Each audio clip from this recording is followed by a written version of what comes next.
So, on the topic of accountability and acceptance, and we're going to start with the hard one. The hard one is when it's your ballpark and you have to hold yourself accountable. So, this is really where sort of the whole process lands. We're going to get to other people's ballparks and acceptance and attitudes, and that's where we're going to get into this statement. Actually, it might apply to your ballpark as well. So we're going to take a look at this, okay? This is where accountability really comes in. What is it that you're doing that you hate? And why are you doing it? And here's how it plays out. This is from the book Nonviolent Communication that I'm using for my 5x5. And the example was a school teacher. So she hates doing the standardized testing. So standardized testing, and she does it because it's school policy. And she got kind of like, no, let's try this again. What if we change the question to the I do, okay? So still the I do, standardized testing, but we change the because. Because I want what? Now it's a different question. I do standardized testing because I want, and she had an immediate answer, to keep my job. And then she said, but I don't like answering it that way because I feel responsible. Responsible for the choice. This is accountability. When you are responsible for the choices you make and the decisions that you make. It plays in both ballparks, whether it's your ballpark or someone else's. It is so much easier when it's someone else's ballpark to look at this. Because for the teacher, the school system was not her ballpark. She didn't make the rules. And her first thing was that she hated doing standardized testing. And she did it, I do it because it was school policy. That put all of the responsibility on the school. Okay? I have no choice. I have no choice because some higher authority says that I have to do it, is what leads to some of the most atrocious human behavior.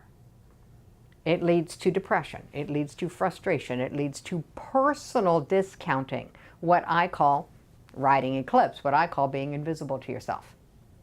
So as long as what you do because somebody else said so, you've abdicated your ballpark if it's your ballpark, and you are so in option 2 if it's somebody else's ballpark, because you're adhering to the rules, but you're in conflict with them.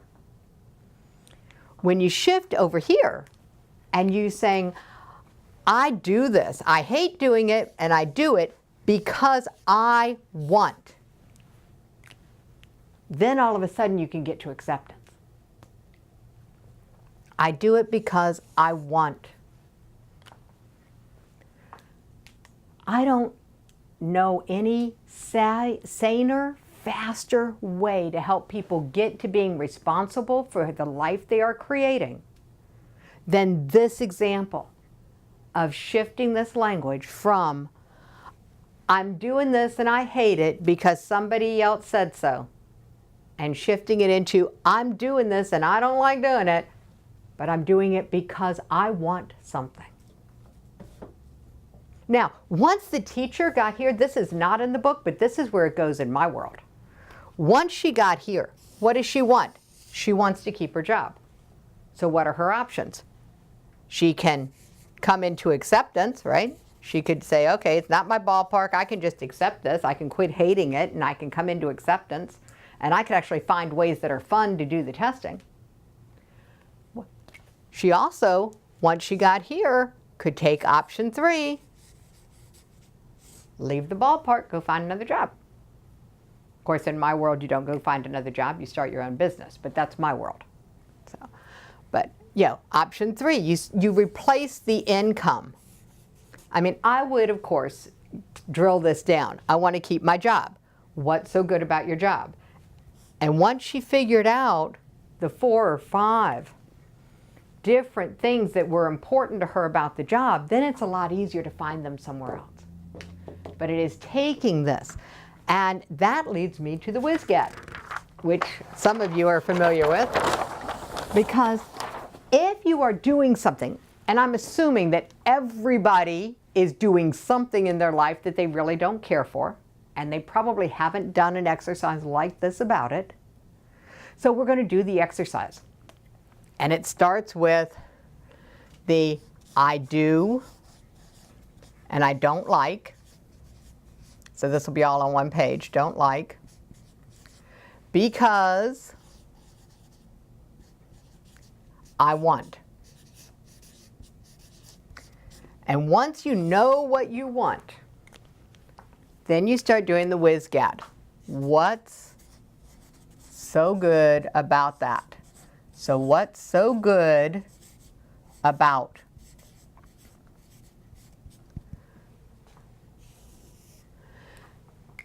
When you start drilling down, I'm doing something I don't like because there's something I want. What's so good about what it is that I want? The Wiz Get, and it's Wiz Get because that's what the initials, what's so good about that? W-S-G-A-T. And this is not mine either. This was from one of my early mentors. Can't take credit for it, but I take credit for using it in this way. He used it to sell products and services. That was the whole focus, and it was just designed to help people create marketing messages that would be compelling. His example is an 18-inch chain. What's so good about an 18-inch chain? And everybody has to yell and scream and do all of the, what's so good about that? When I do it with this, I'm doing what I don't like because I want this. What's so good about this?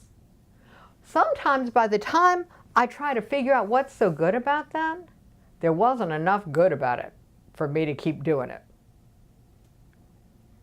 Oh. For those of you who object to this language, please forgive me, but it pissed me off. I had spent years of my life doing things I did not like, trying to get something that I really did not want.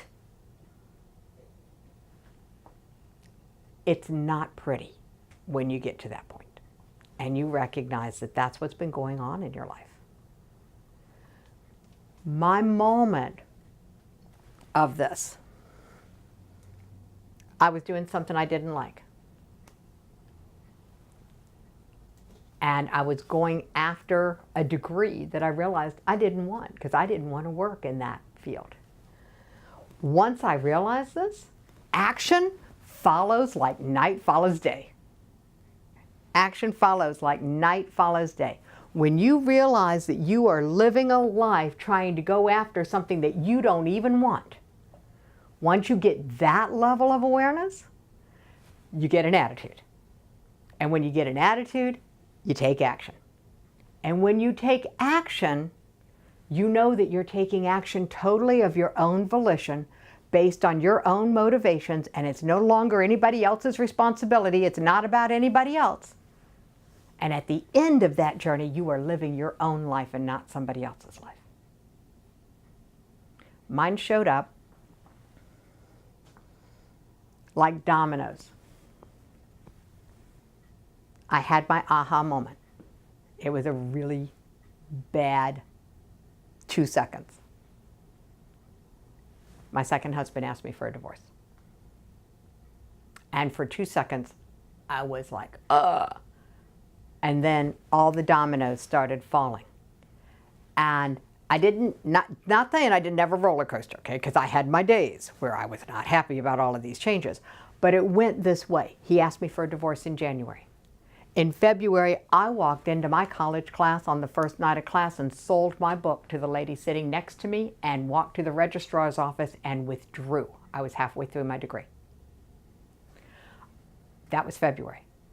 In March, I walked into the director of my job, the last W-2 job I've really ever had, and quit because they wanted to promote me into management, and I realized I didn't want to be in management. I had been studying for a degree in business management. That's the career I did not want. January, February, March. April, I stopped taking antidepressants. I haven't gone back. It's been 13, 14, 16, I don't know, a long time. When you put yourself in the middle of your life, enthusiasm is the natural result. Now, there are two building blocks to success. One of them is enthusiasm. If you are not feeling enthusiasm, if you are not feeling completely enthusiastic about your life in this moment, figure out what you're doing that you don't like. Figure out what it is that you want that you think it's going to get you, and see if you can get that some other way. And if there's only one path to get what you want, and it's what you really, really want because you've done the Wiz Get and you've got lots and lots and lots and lots of reasons why this is so good. When you get this, it's going to be so good that you're going to go ahead and keep doing what you don't like because what you want is so important. You're going to be enthusiastic. You can't help but be enthusiastic. This is, as far as I know, the fastest path to get you to enthusiasm. Now that's the really good news because everybody loves to feel enthusiastic. If there are two cornerstones that hold down the building blocks of success, enthusiasm is one. The other one is industriousness. According to Coach Wooten, I call it hard work. So, when I say hard work, I don't mean physical labor. I don't necessarily mean that you're going to have to go out and get all hot and sweaty. What I mean is that you're going to have to do the things that will move you forward whether or not you feel like it. Oh, another brilliant mind. Brilliant mind. Henry Ford. He said most people are not successful because opportunity shows up dressed in overalls and looks like work. Okay. So if you're willing though, back to the willingness. If you're willing to do this and get to your enthusiasm and couple that with some basics of consistent effort on the things that you know work, you're going to get moving up the ladder of success, both in your business and in your personal life. And here's where it really gets fun. You're going to get here through something very, very simple. Practice. You have to be willing to do it even when it's boring, if it works. You have to be willing to do it when you don't feel like it. You have to be willing to do it when it's not convenient. And you have to be willing to do it even if everybody else thinks you're crazy. Every now and then, there are people who think I'm crazy. Used to happen a lot. Now it doesn't happen quite so often because nothing will shift people out of thinking you're crazy to thinking that maybe you're a little bit smart. Nothing moves you faster than success. Now, you'll still get pushback, but it's a different kind anyway. At least they don't think you're quite so crazy. But they will tell you things that just drive me nuts. If you're willing to go through exercises like this one and get to your enthusiasm and couple that with hard work and practice, and you're going to wind up with this wonderful thing called some success. Be prepared, because somebody's going to come along and say, Oh my, aren't you lucky? Just expect it. That's their way of saying they are not willing. That's all that it means. They do not intend it to discount all of the effort that you went through. They are simply letting you know that they are not willing to do what you did. Which means that you can stop sharing with them what it takes to get where you are, because they don't want to hear it. Everything in our world has to be in context. And when people react to your success with a statement like this, realize that in their world, it's not possible to be successful. And there is nothing that you can say that will change their world view if they're not willing to have it changed.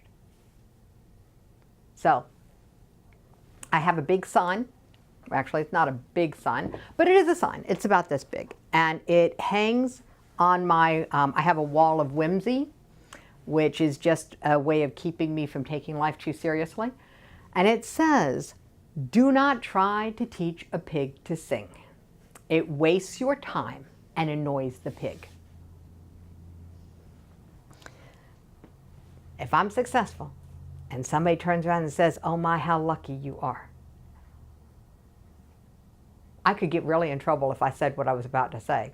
So I will not say what I think they are in that moment. I will just say I'm not going to try to teach them to sing. You can draw your own conclusions. So this is our ladder of success, how you get these two building blocks that are at the bottom of it, enthusiasm and hard work. The way that you make hard work easier is be willing to practice it until you get good at it. All right, so there we go. So I'm going to let you digest that for just a minute, and we're going to take another quick break.